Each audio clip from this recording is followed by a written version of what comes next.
For 25 years, this story stayed buried. But now we finally see how China quietly gained influence over some of America's biggest tech companies. A new study now reveals more than $200 billion in quiet Chinese loans flowing into U.S. companies.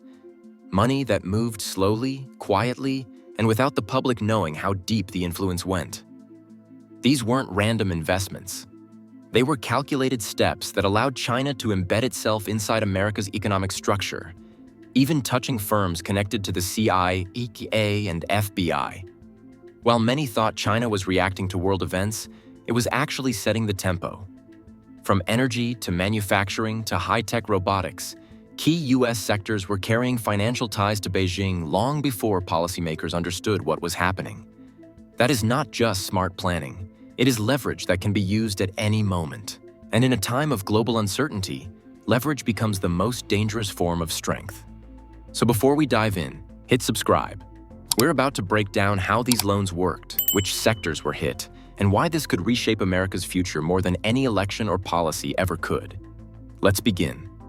New research shows that huge sums of money quietly flowed from Chinese state lenders into U.S. companies and infrastructure over the last 25 years.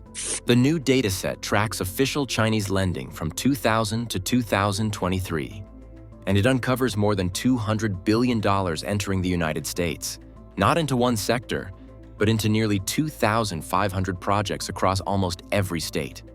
Gas pipelines, airport terminals, data centers, logistics hubs, and more. And here's what makes this even more alarming. A large share of this lending happened after 2018, right as US-China tensions were exploding and global markets were turning volatile. This is not old history. This is happening right now, in an election cycle, during a tariff war, and while the US economy is under enormous pressure. One of the most shocking examples is Ironshore, a US insurance company. In 2015, Chinese state-owned banks helped a Chinese firm raise $1.2 billion to buy 80% of it. Hidden inside that deal? Ironshore had clients from some of the most sensitive corners of the US government, including personnel connected to the CIA and FBI. Regulators didn't see the danger at first because the transaction was routed through Cayman Islands shell companies. Only after the truth surfaced did the US force a divestment. Another case came in 2016, when Beijing's Export-Import Bank lent $150 million to help a Chinese company acquire a US robotics equipment manufacturer in Michigan. The timing was not random. China had just launched its Made in China 2025 strategy, a plan prioritizing robotics, semiconductors, biotech, and high-tech manufacturing. The message is obvious. Beijing was not investing for profit. It was securing strategic footholds inside America's technological backbone. This is where the story gets even more alarming. US institutions knew China was building an aggressive strategy and still couldn't stop it. The best example is Atop Tech, a California chip design firm whose software can power smartphones, autonomous systems, and even advanced military weapons. A US government report had already labeled this type of technology as critical for national defense. The warning was public, but when it mattered most, the system failed. Early last year, a company called Avatar Integrated Systems appeared in a Delaware bankruptcy court, quietly trying to buy Atop Tech. On the surface, it looked harmless, just another purchase through bankruptcy. But beneath that surface was a profile US security officials had warned about for years. Avatar's chairman was a Chinese steel magnate, and his Hong Kong-based firm held major stakes in the deal. Exactly the kind of investor who could be backed by Beijing's strategic interests. That alone should have triggered an immediate national security review. It didn't. The acquisition went through with no CFIUS investigation at all, even though CFIUS exists specifically to block foreign takeovers of sensitive US technology. A 6-month Politico investigation exposed why. CFIUS rarely monitors the new loopholes Chinese buyers exploit, such as bankruptcy courts and foreign VC funding of American startups. Even more troubling, CFIUS isn't required to review every deal. It operates passively. If no agency raises an alarm, the transaction simply slides through.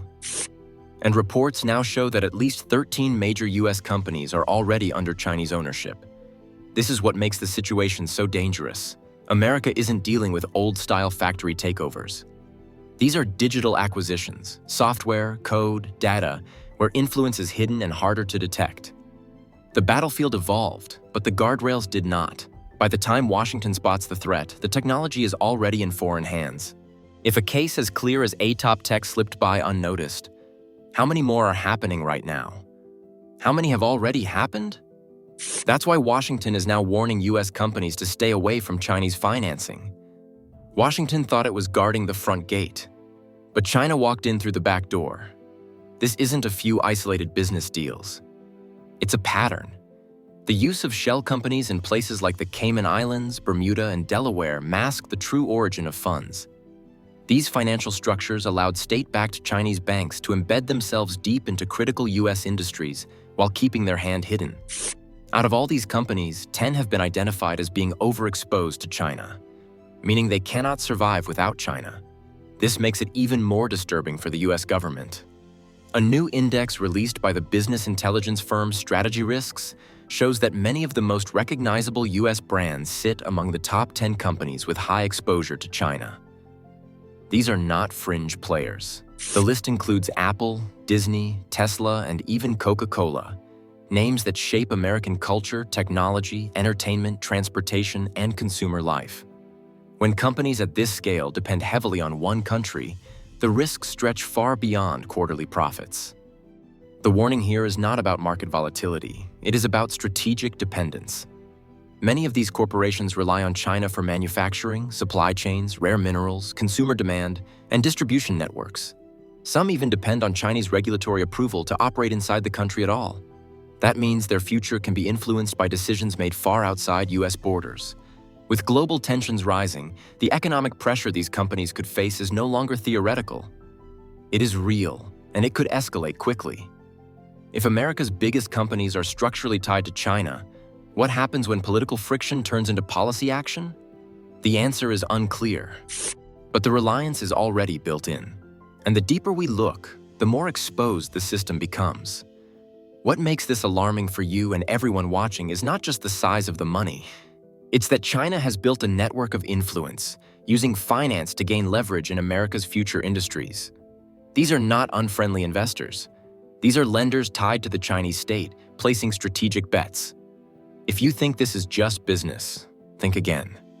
When you blend strategic lending, opaque ownership, and critical technology, you get a very different picture. One where finance becomes a tool of power and potentially a source of long-term leverage over America. At first glance, loans to airport terminals or data centers looked completely normal. Industry officials treated them as routine infrastructure financing, and journalists described many of these transactions as ordinary commercial deals. For years, that was the accepted story. But the aid data investigation shattered that illusion. Their team gathered tens of thousands of public records, linking details that never appeared together in any single filing. Once those pieces were stitched into a bigger picture, a pattern emerged, a pattern no one had seen before. Chinese state-linked banks were providing the funding, offshore shell companies were masking ownership, and those financial structures quietly enabled foreign buyers to take over US firms. Individually, each deal seemed harmless. Collectively, they revealed something very different. What looked like routine business was, in reality, a slow, decades-long influence operation. Experts who reviewed the findings say the pattern is impossible to ignore. The transactions cluster around sectors crucial to national and economic security. And when a state-backed lender finances a buyer that acquires a company with specialized technology, that isn't just a loan anymore. It becomes leverage, a silent mechanism that creates ties, dependencies, and strategic options that can be used later. Officials who examined these flows admit they were shocked by how quietly it all happened. There were no dramatic announcements, no major headlines, just steady, hidden movement of capital shaping the structure of American industries. And the recent trade war exposed the most uncomfortable truth. Top US companies rely on the Chinese market far more than anyone expected. In some industries, access to China is the only thing keeping sales afloat. That dependence means even the most ordinary financial deal can carry consequences far beyond what it appears on paper. When money is lent, the real power sits in the contracts behind it. Many agreements allow lenders to convert debt into ownership or claim assets if payments slip. In stable times, these clauses stay invisible. In a crisis, they become leverage. If relations with China sour, a loan signed years ago can suddenly affect control of a supplier, a technology, or an entire company. A lender can enforce its rights. A dependent U.S. firm can be thrown into uncertainty. This is why analysts warn that financial exposure can turn into strategic pressure without any military action. Today, contracts and capital play the role that blockades and troop movements once did. And the influence doesn't stop at ownership. Financing can give lenders quiet sway over board decisions, voting power, or access to sensitive information during due diligence. Ownership structures can create legal routes to data, customer lists, or specialized processes, all extremely valuable when the lender is tied to a foreign state with long-term strategic goals. Imagine a U.S. chip supplier backed by Chinese financing. One missed payment could activate a clause giving the lender a stake in the company. No takeover, no headlines, just a contract quietly shifting control. These channels, contractual rights, data access, hidden influence, create options. And those options shape decisions long before anyone realizes how much power they give away. China spent years building quiet leverage inside the U.S. economy. But now, for the first time in decades, American companies are pulling away, loudly. And the scale of this retreat reveals just how unstable the relationship has become. According to the U.S.-China Business Council, only 48% of U.S. firms plan to invest in China in 2025. Just a year ago, that number was 80%. A collapse this sharp isn't a normal market shift, it's a warning. One major driver is the relentless tariff pressure. Companies say rising costs and unpredictable trade moves have made China far harder to operate in. Add in geopolitical tension, national security fears, and tightening export controls, and long-term planning becomes almost impossible. But the problem isn't only Washington. Inside China, growth is slowing. Demand is weakening. Overcapacity is rising. Profits are shrinking. And competition from Chinese companies, especially in AI and advanced tech, is brutal. Even giant U.S. firms struggle to keep pace. Because of this, nearly half of American companies surveyed by the American Chamber of Commerce in Shanghai say they have already redirected planned investments out of China, moving towards Southeast Asia and India. That isn't a small adjustment, it's a strategic shift, and it's happening fast. The deeper issue is uncertainty. Policy swings, regulatory crackdowns, and political risks now define the business landscape.